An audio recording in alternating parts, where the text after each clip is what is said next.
Welcome. Today we're reading the chapter Sir James's Warning of the novel Men of Iron. Now, sit tight and let's get into it. I have no intention to describe the fight between Miles Falworth and Walter Blunt. Fisticuffs of nowadays are brutal and debasing enough, but a fight with a sharp-edged broadsword was not only brutal and debasing, but cruel and bloody as well. From the very first of the fight, Miles Falworth was palpably and obviously overmatched. After 15 minutes had passed, Blunt stood hale and sound as at first, but poor Miles had more than one red stain of warm blood upon doublet and hose, and more than one bandage had been wrapped by Gascoigne and Wilkes about sore wounds.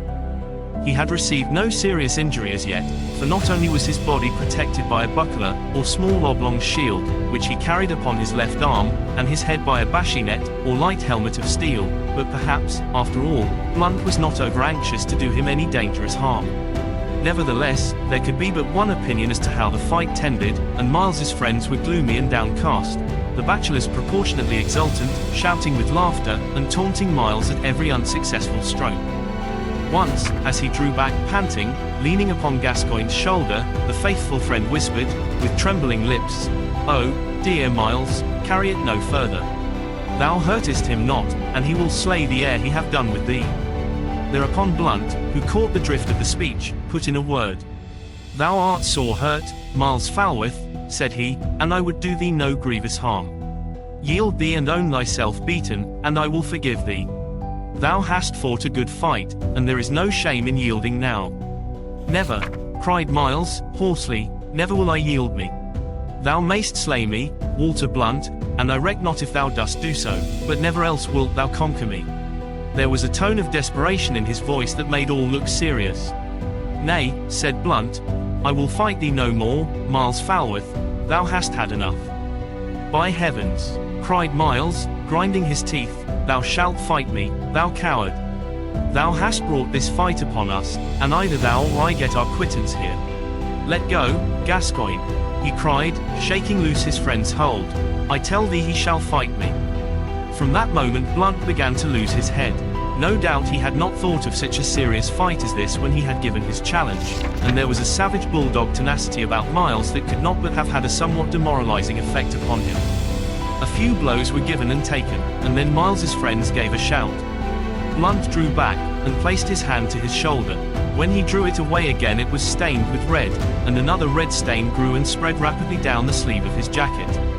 He stared at his hand for a moment with a half-dazed look, and then glanced quickly to right and left. "I will fight no more," said he, sullenly. "Then yield thee," cried Miles, exultantly. The triumphant shouts of the Knights of the Rose stung Blunt like a lash, and the battle began again. Perhaps some of the older lads were of a mind to interfere at this point, certainly some looked very serious, but before they interposed, the fight was ended. Blunt, grinding his teeth, struck one undercut at his opponent, the same undercut that Miles had that time struck at Sir James Lee at the knight's bidding when he first practiced at the Devon Pells. Miles met the blow as Sir James had met the blow that he had given, and then struck in return as Sir James had struck full and true. The bascinet that Blunt wore glanced the blow partly, but not entirely. Miles felt his sword bite through the light steel cap, and Blunt dropped his own blade clattering upon the floor. It was all over in an instant, but in that instant what he saw was stamped upon Miles's mind with an indelible imprint. He saw the young man stagger backward, he saw the eyes roll upward, and a red streak shoot out from under the cap and run down across the cheek. Blunt reeled half around, and then fell prostrate upon his face, and Miles stood staring at him with the delirious turmoil of his battle dissolving rapidly into a dumb fear at that which he had done. Once again he had won the victory, but what a victory! "Is he dead?" he whispered to Gascoigne. "I know not," said Gascoigne, with a very pale face. "But come away, Miles." And he led his friend out of the room. Some little while later one of the bachelors came to the dormitory where Miles, his wounds smarting and aching and throbbing, lay stretched upon his cot, and with a very serious face bade him to go presently to Sir James, who had just come from dinner, and was then in his office. By this time Miles knew that he had not slain his enemy, and his heart was light in spite of the coming interview. There was no one in the office but Sir James and himself, and Miles, without concealing anything, told, point by point, the whole trouble. Sir James sat looking steadily at him for a while after he had ended. "Never," said he, presently, "did I know any one of ye squires, in all the time that I have been here, get himself into so many broils as thou, Miles Falworth. Belike thou sought to take this lad's life. Nay, said Miles, earnestly, God forbid. Nevertheless, said Sir James, thou fetched him a main shrewd blow, and it is by good hap, and no fault of thine, that he will live to do more mischief yet. This is thy second venture at him. The third time, haply, thou wilt end him for good. Then suddenly assuming his grimmest and sternest manner, now, sirrah, do I put a stop to this, and no more shall ye fight with edged tools. Get thee to the dormitory, and abide there a full week without coming forth. Michael shall bring thee bread and water twice a day for that time. That is all the food thou shalt have, and we will see if that fare will not cool thy hot humours withal. Miles had expected a punishment so much more severe than that which was thus meted to him, that in the sudden relief he broke into a convulsive laugh, and then, with a hasty sweep, wiped a brimming moisture from his eyes. Sir James looked keenly at him for a moment. Thou art white-eyed, the face, said he. Art thou wounded very sorely? Nay, said Miles, it is not much, but I be sick in my stomach. Aye, said Sir James, I know that feeling well. It is thus that one always feeleth in coming out from a sore battle when one hath suffered wounds and lost blood.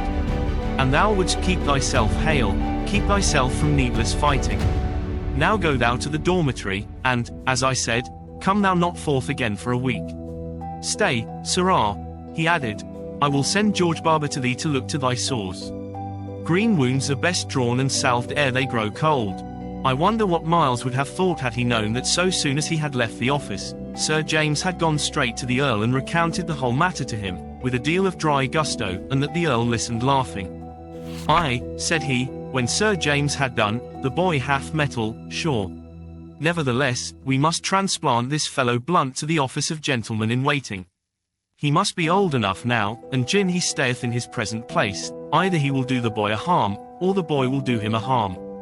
So Blunt never came again to trouble the squire's quarters, and thereafter the youngsters rendered no more service to the elders. Miles's first great fight in life was won. Did you enjoy today's chapter of Men of Iron? Why not subscribe and ring the bell?